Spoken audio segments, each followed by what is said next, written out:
Howdy folks, Tex Grebner here with Tex Grebner Outdoors. Guess what? We're going on another coyote hunting adventure. I was born under the sign of Uranus, the stag-faced savage god of the wilderness and the hunt to the Paleo-Celtic cultures. I was born to be a hunter, and a hunter I am. Such is the way of our people, since before we struck fire from the living rock. Let me tell you a hunting story. Every day of hunting is exactly the same, but every day of hunting is just a little bit different. I had made my way down the steep hill and had moved my gear across the fence before carefully crawling through myself. Of course, today I was after coyote, and to take on a predator that hunts for a living as a human being is an incredible challenge. So to hedge my bets,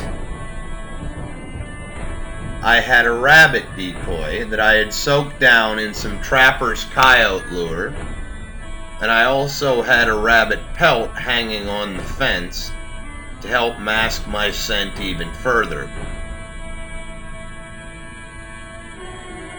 Now I had fully committed to this hunt, and so I was using a bait pile. My objective was to appear as prey. My bait that I was using was the afterbirth from a Charolais cow. And now you see why I say that I had fully committed to this hunt. As I rubbed the blood across my body from the uterine lining, I knew this was one hell of an adventure.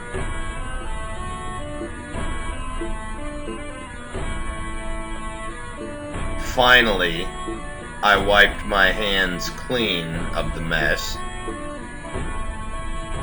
as my rabbit decoy bounced up and down in the background. I thought to myself, you know, the things I'm willing to do for hunting. With an arrow knocked to my string and my cold steel spear stuck in the ground, I was ready. It was a bit chilly for my attire, but sometimes you just need to look cool. Blowing on my rabbit screamer, the rabbit bouncing in the background, smelling the stench of afterbirth covering my body, I stayed in place. But then I heard a rustle, and my senses all went on red alert. Spear in hand, I waited for something to pass my tree. And to my amazement, it was a pair of red foxes. They were far out of range for my spear, and they were not currently in season. And so I continued to blow my rabbit screamer as the shadows lengthened. My hopes became higher and higher. The wind was in my face for a change, luckily blowing the stench of the afterbirth to cover my scent. Standing in ambush, watching, waiting, listening, concentrating all of my energy. Then the red foxes came charging in again, getting my heart through the roof. My senses were redlining. But yet again, The foxes were not in season. I stood ready, waiting, watching, listening, and watching them just out of range of my cameras,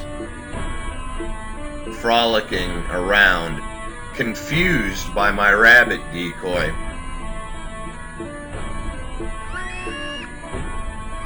Still, screaming my head off, stinking like the afterbirth of a cow, my rabbit decoy bouncing around, and watching the foxes off on the other hillside, I was ready in case Coyote should pay me a visit.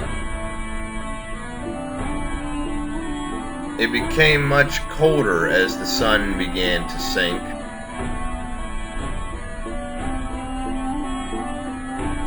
I should be happy that I had managed to call in those foxes,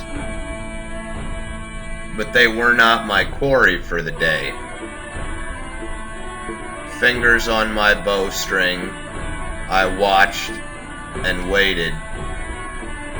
But finally, I decided if there were foxes in the area, and they seemed at ease, then there definitely was not a coyote to be had, because those two predators hunt in competition with each other. So I, as carefully as I could, packed up and made my way back up the hill. I will return. But for the time being, I hope you guys enjoyed watching. As always, God bless all my sportsmen of America. Join the NRA to protect our rights. Please check out my friends over at legallyconcealed.org. Thank you very much to those of you involved in law enforcement and those of you serving in the military. And thanks for watching Tex Grebner Outdoors.